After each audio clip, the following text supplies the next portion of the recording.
नाज़रीन गिरामी अस्सलामु अलैकुम वरहमतुल्लाहि वबरकातुहू। स्पेशल स्टोरी में आप लोगों का इस्तकबाल है।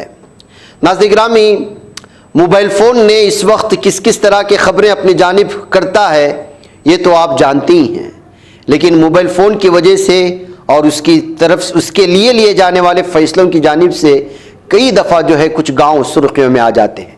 पंजाब के ज़िला मोगा के गांव गोलिया खरद में मोबाइल फ़ोन की बढ़ती हुई लत के खिलाफ एक मुनफरिद और तवज्जो खींचने वाली पहल सामने आई, जहां गांव वालों ने ऐसा मुकाबला शुरू किया जिसमें वो शख्स फातेह करार पाएगा जो सबसे ज़्यादा वक्त तक अपना मोबाइल फ़ोन इस्तेमाल किए बगैर रह सकेगा। इस मुकाबले में 55 से ज़ायद शुरका ने हिस्सा लिया, जिनमें नौजवान, मर्द, ख़वातीन और बुजुर्ग भी शामिल थे। मुंतज़मीन के मुताबिक इस मुकाबले का मकसद लोगों को फ़ोन के बेजा इस्तेमाल से दूर रखना, हकीकी ज़िंदगी को वक्त देना, ख़ानदान और समाज के साथ मेल जोल को दोबारा मजबूत बनाना।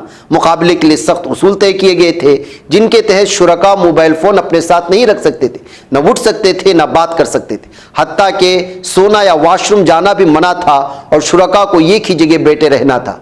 शुरका के लिए पानी और खाने का इंतज़ाम भी किया गया ताकि कोई बहाना न बने।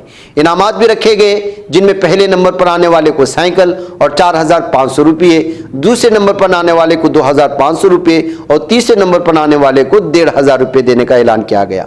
मुंतज़मीन का कहना है कि असल मकसद इनामात की तकसीम नहीं बल्कि शहरियों और नौजवानों में बेदारी पैदा करना है कि मोबाइल फ़ोन की हद से ज़्यादा आदत ज़हनी, जिस्मानी और ख़ानदानी नुकसान का सबब बन रही है। इस तरह की सरगर्मी लोगों को खुद से, ख़ानदान से और समाजी ज़िंदगी से दोबारा जोड़ने में किरदार अदा कर सकती है। दिलचस्प बात यह है कि इस मुकाबले ने न सिर्फ गाँव में बल्कि पंजाब के दीगर इलाकों में भी गैर मामूली दिलचस्पी पैदा की और कई लोग उसे डिजिटल डिटॉक्स की एक कामयाब मकामी मुहिम करार दे रहे हैं।